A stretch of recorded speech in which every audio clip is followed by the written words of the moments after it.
You are dead in life. These words may strike you with fear, or they may echo something you have felt within your heart but have not dared to articulate. To be alive in the flesh, yet dead in the spirit, is the greatest tragedy a human being can endure.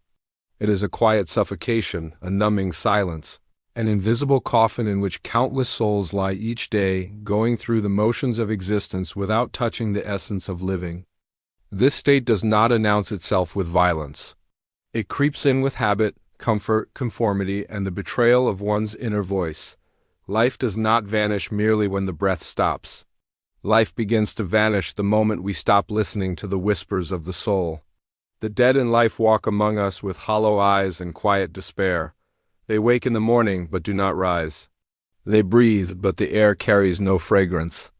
They move through the hours as though chained to a cycle of repetition, enslaved by necessity, but estranged from meaning. Their words echo with emptiness, their gestures repeat themselves, and yet behind it all, a silence reigns, a silence not of peace but of absence. To live fully, one must be in contact with the depths of the psyche. Carl Jung wrote that the soul suffers great harm when forced into patterns that do not suit it. And so, when you ignore your inner calling, when you reduce yourself to a shadow of what you could be, you are no longer truly alive. To be alive is not to accumulate possessions, nor to perform duties, nor to appease the expectations of others. To be alive is to enter into communion with the eternal within you, to see the symbols, the dreams, the archetypes that rise like flames from the unconscious, guiding you toward individuation, the process of becoming whole. But many are afraid of life. They are afraid because to live is to confront both the light and the shadow within oneself. To live is to look into the abyss of one's own unconscious and dare to descend.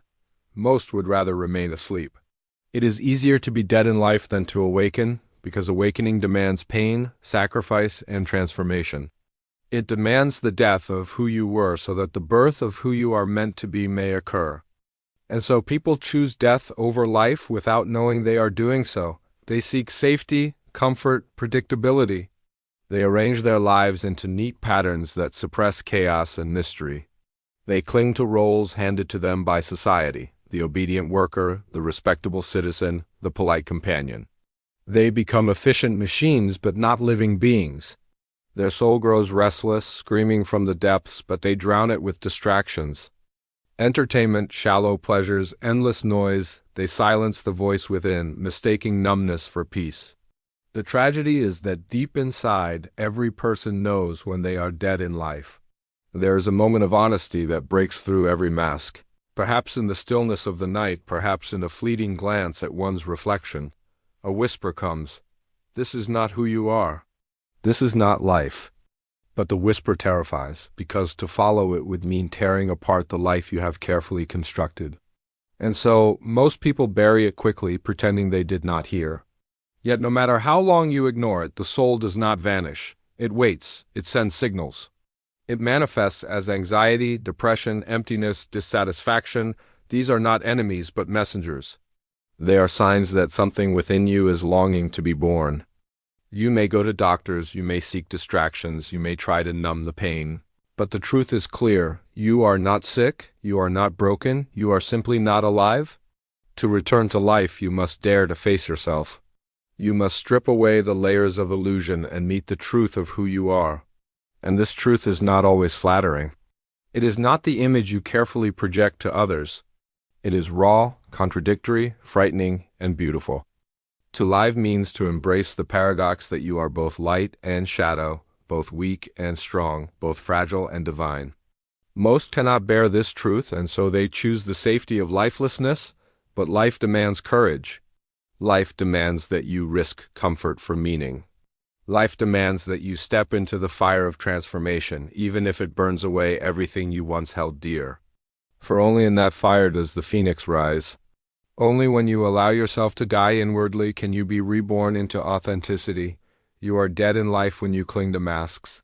You wear the persona you think the world wants, the identity you believe will win affection, success, or belonging. Yet inside, your soul rots in neglect. The persona is not life, it is only the outer garment. When you identify completely with it, you cut yourself off from the living stream of your inner world. Jung reminds us that the privilege of a lifetime is to become who you truly are. But if you remain attached to who you pretend to be, then you are condemned to an existence of half-truths and silent despair. What does it mean to be alive? It means to awaken to the unconscious forces shaping your existence. It means to integrate the parts of yourself you have denied. It means to reclaim the childlike wonder, the curiosity, the capacity for awe. It means to listen to your dreams, not just the dreams you dream at night, but the visions that stir your heart in daylight. It means to risk failure, to endure loneliness, to embrace uncertainty, all for the sake of living authentically. The dead in life avoid suffering, but in avoiding suffering, they avoid life itself. They do not realize that suffering is the crucible of transformation. Without it, there is no depth, no maturity, no wholeness. Jung taught that there is no coming to consciousness without pain. To awaken is to hurt, but to hurt is to heal, and to heal is to live. Think of the many who walk the earth chasing possessions, status, recognition. They accumulate wealth but remain impoverished in spirit. They chase pleasure but remain joyless. They seek approval but remain unseen. The hunger of the soul cannot be satisfied with these things. The soul craves meaning, and meaning arises only when you align yourself with your deepest truth. But meaning is not given, it must be created. It is forged in the fire of your struggles, discovered in the silence of your reflection, revealed in the symbols of your unconscious. You will not find meaning in what society demands of you. You will find it in what your soul demands of you. And often what the soul demands is precisely what the world resists. To follow your soul is to walk a path few will understand. It may separate you from the crowd, but it will unite you with life. Ask yourself, when did you last feel truly alive? Was it in a moment of risk, when your heart raced and your soul expanded?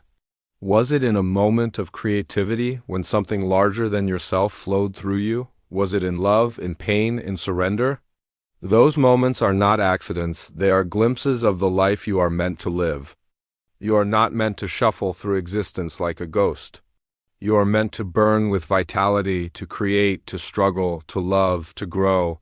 The path to life is not easy. It requires you to confront your shadow, the parts of yourself you have rejected. The anger you hide, the desires you fear, the wounds you deny, they must all be faced. For as long as you reject them, you reject yourself. And as long as you reject yourself, you cannot be fully alive. Integration is the key, to hold the darkness and the light together, to accept the totality of your being. Only then does wholeness arise. But wholeness is not perfection. Do not confuse the two. Perfection is a false ideal, a mask. Wholeness is the acceptance of imperfection, the recognition that your wounds are part of your beauty, that your shadow is part of your strength. When you stop striving to be flawless and instead strive to be whole, life floods back into you. You become real. And in being real, you become alive. Transformation is painful because it demands death. The death of your false self, your illusions, your attachments, the death of the roles you thought defined you. But every death in life is a prelude to rebirth. The caterpillar must dissolve into formlessness before becoming a butterfly. In the same way, you must let go of who you were to become who you are meant to be. This inner death may come through crisis loss, heartbreak, failure, illness. When life shatters your illusions, it is not punishing you, it is offering you the chance to awaken. The pain that breaks you is also the pain that opens you. It is the crack through which new life enters. If you resist it, you remain a corpse. If you embrace it, you are resurrected. So, are you alive or are you dead in life? The question is not rhetorical. It is the most important question you can ask. Look at your days. Do you wake with a sense of purpose? Do you feel connected to something larger than yourself? Do you sense vitality flowing through your being? Or do you feel numb, hollow, tired, empty? If the latter, then admit the truth. You are not living. But in that admission lies hope, for you cannot awaken until you know you are asleep. The journey back to life is not a straight road. It is a spiral, descending into the depths and rising again. It is full of uncertainty, but it is also full of wonder. If you dare to walk it, you will discover that life is far greater than you imagined. you will discover that within you is a vast unconscious, filled with symbols, archetypes, myths, and inner cosmos waiting to be explored. You are not a small, meaningless creature. You are a vessel of infinite depth. To awaken to that is to awaken to life itself. The world needs people who are alive. Not efficient robots, not obedient followers, not hollow shells. It needs people who have dared to face themselves, who have integrated their shadows, who live authentically. Only such people can love deeply, create meaningfully, and inspire truly. Only such people can bring healing to a world drowning in lifelessness. If you are dead in life, do not despair. Death is not the end. It is the beginning. Your lifelessness is not final, it is the cocoon before transformation. The very fact that you sense your death is proof that your soul is still alive, still calling, still waiting. All it takes is the courage to listen, the willingness to act, the faith to surrender. Rise from your invisible coffin. Tear apart the chains of conformity. Cast off the masks that suffocate you. Confront your shadow, follow your dreams, embrace your transformation. Do not fear death, it is the passage to life. Fear instead the numbness of never having lived. For life is not measured by years, nor by achievements, nor by appearances. Life is measured by aliveness, by the depth with which you experience each moment, by the authenticity with which you live your truth, by the courage with which you face your destiny. To be alive is to burn with the fire of meaning. And that fire is waiting within you, longing to be kindled. You are dead in life only if you choose to remain so. But at any moment you can awaken. At any moment you can choose to live. Do not delay. The grave of lifelessness is always waiting, but so is the resurrection of the soul. Choose life. Choose authenticity. Choose courage. Choose transformation. For in choosing these, you will discover what it truly means to be alive. When you feel dead inside, it is often because you have not answered the summons of your soul. The unconscious has been calling, knocking, presenting you with symbols, dreams, synchronicities, but you have turned away.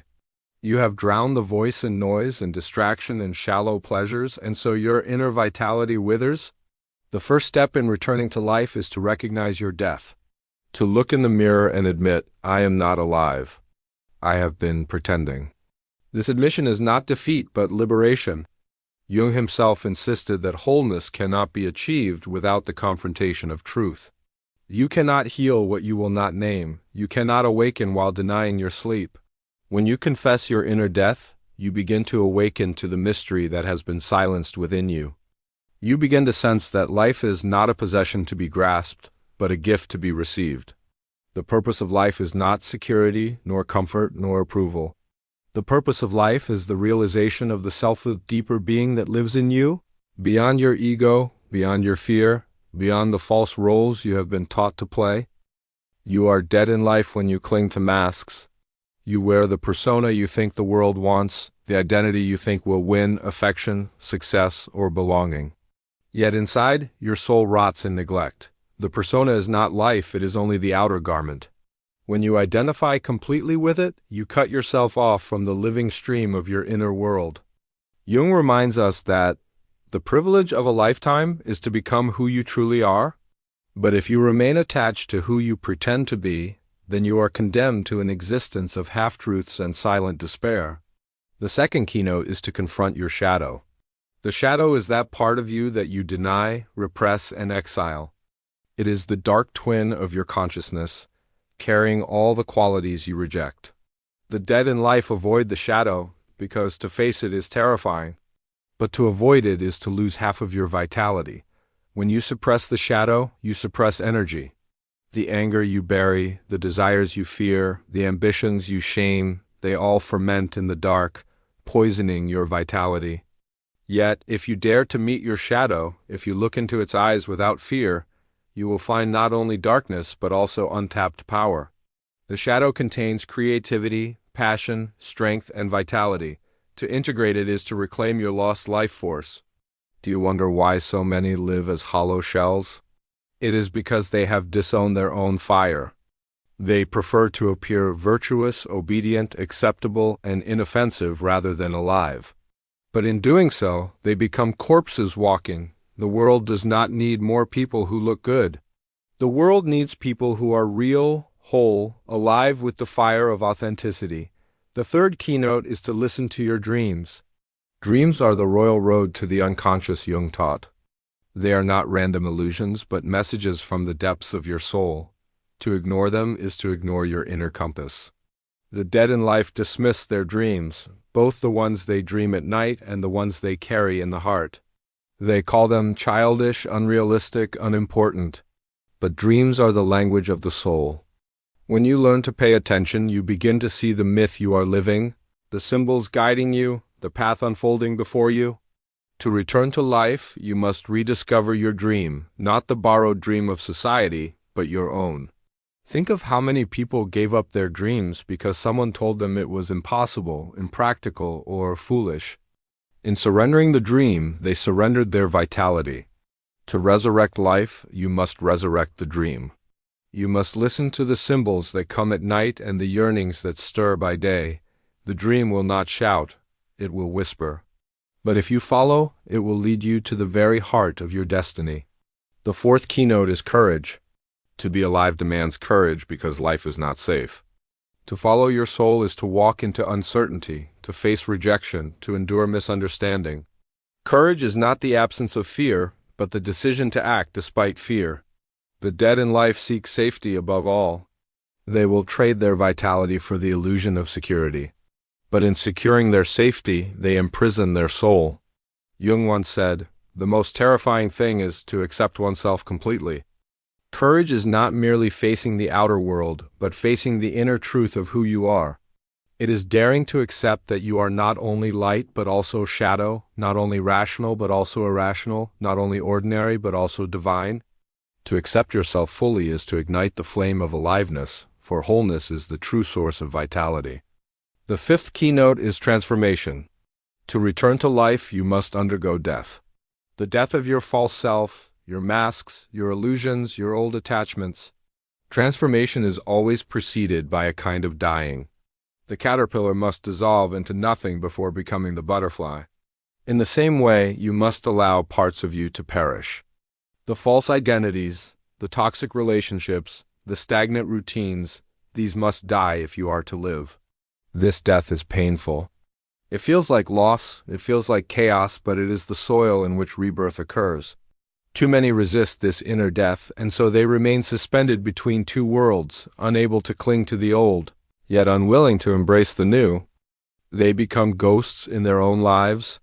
But if you dare to surrender, if you allow the false to crumble, the true will arise. And in that rebirth, you will know what it means to be alive. So ask yourself, are you alive or are you dead in life?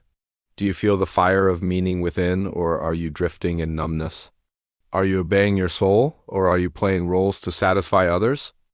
Do you have the courage to confront your shadow, to follow your dreams, to transform through death into new life? The world does not need your lifeless repetition. The world needs your authentic being. It needs the light that shines only when you are fully alive. You cannot give life to others while you are dead inside. You cannot love, create, or inspire if you are empty. Life flows only from life. And so, the greatest service you can render is to awaken yourself, to resurrect your own soul, to become fully alive. If you are dead in life, do not despair. This realization is the doorway. To see your death is already to have glimpsed the possibility of life. The grave of numbness can become the womb of awakening. Your soul has not abandoned you, it waits patiently beneath the rubble of neglect. If you turn inward, if you dare to listen, you will hear its whisper calling you back. Life is not given to you once. It is given again and again, in each moment, if you are willing to receive it. Each day is a rebirth, each breath a resurrection. Do not waste this gift in slumber. Rise, awaken, and live. For to be truly alive is the rarest thing in the world, but it is the only thing that makes existence worthwhile.